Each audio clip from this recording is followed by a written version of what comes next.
Have you ever heard of a love story so twisted, so dark, that instead of romance and happiness, it led to manipulation, betrayal, and death?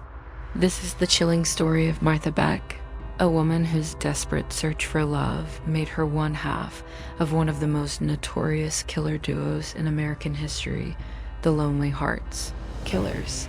Before we dive into this unsettling tale, make sure you subscribe to the channel so you don't miss more haunting stories like this. 1. Martha Beck was born in 1920 in Milton, Florida. From the very beginning, her life was marked by pain and rejection. She grew up overweight and suffered from a glandular condition that made her body mature faster than normal. At a time when children should be carefree, Martha was already dealing with ridicule and shame.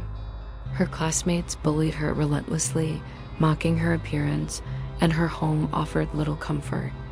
She endured trauma and abuse, scars that never fully healed. These early wounds shaped her entire personality. Deep inside, she craved affection, safety, and a love that would finally make her feel worthy. Her teenage years and young adulthood only deepened this longing. Martha's relationships were unstable and disappointing, often ending in rejection. She worked as a nurse, trying to live a normal life, but her loneliness was crushing. Whenever she was abandoned or betrayed, she felt the same emptiness she had carried since childhood. And for Martha, this emptiness demanded to be filled. She wanted love so badly that when she finally thought she had found it, she clung to it with an intensity that would turn destructive. That love came in the form of Raymond Fernandez. Ray was a man with a smooth tongue and a talent for manipulation. He placed personal ads in Lonely Hearts columns, promising love, security, and marriage to women who responded. In reality, he was a con man who preyed on their vulnerabilities, using their trust to steal from them. But when Martha answered one of those ads in the late 1940s, she wasn't just another victim, she was someone who became his partner in every way, including his crimes. From their very first meeting, Martha was infatuated with Ray. He gave her the attention she had always craved, and that was enough for her to fall completely under his spell. Ray quickly recognized how deeply she wanted to be loved, and he used that to control her. For Martha, being with Ray meant everything. She believed he was the only man who would ever truly care for her, and she was determined never to lose him. But there was a dark condition attached to being with Ray. She had to accept his schemes. Ray made his living by tricking women through Lonely Hearts ads. He would romance them, earn their trust, and then take their money. Instead of being repulsed, Martha agreed to join him. She wanted him so badly that even sharing him with other women as part of his con was something she forced herself to endure. To outsiders, she posed as his sister, a cover story that helped them lure women in. But behind that act, Martha was boiling with jealousy. Watching Ray with other women, even when it was only part of the con, filled her with rage.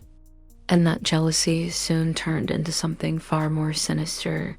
Between 1947 and 1949, Martha and Ray began leaving a trail of deceit and blood behind them. The women who answered Ray's ads expected love, but instead they found betrayal and often death. Martha's jealousy pushed her beyond being an accomplice. She wasn't content with simply tricking the women and taking their money. She wanted to eliminate them to erase the rivals she could not stand. It didn't matter if these women were innocent or vulnerable. To Martha, they were obstacles to her relationship, and she would do whatever it took to remove them. The couple's crimes escalated. Together, they became known as the Lonely Hearts Killers. Their methods varied. Sometimes the victims were poisoned, sometimes strangled, but the result was the same.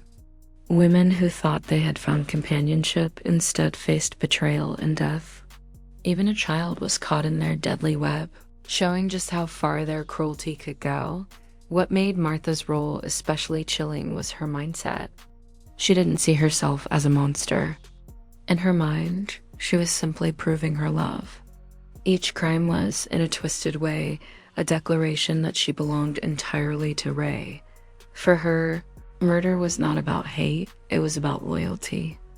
And that loyalty bound her to Ray more tightly than anything else ever could. But their deadly partnership could not last forever.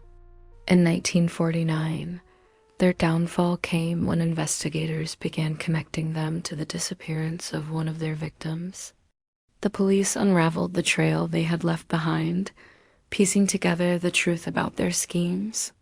When Martha and Ray were arrested, the nation was horrified.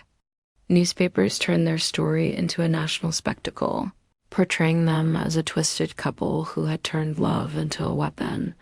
During the trial, Martha showed little remorse. If anything, she seemed proud of her devotion to Ray. She openly declared her love for him, insisting that everything she had done was proof of her loyalty. Even in the face of overwhelming evidence, her obsession with him never wavered.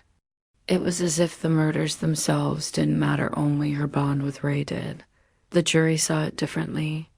The court recognized the true nature of the Lonely Hearts killers. Two people who had used love as a mask for manipulation, cruelty, and death. In 1951, both Martha Beck and Raymond Fernandez were executed in the electric chair at Sing Sing prison. They went to their deaths together, a grim ending for a couple who had turned obsession into bloodshed. Martha Beck's story forces us to ask a disturbing question. How far can love drive someone? For Martha, love wasn't just a feeling. It was an obsession so consuming that it erased her sense of right and wrong. She wasn't satisfied with companionship or devotion. She needed control. She needed Ray to herself, no matter the cost.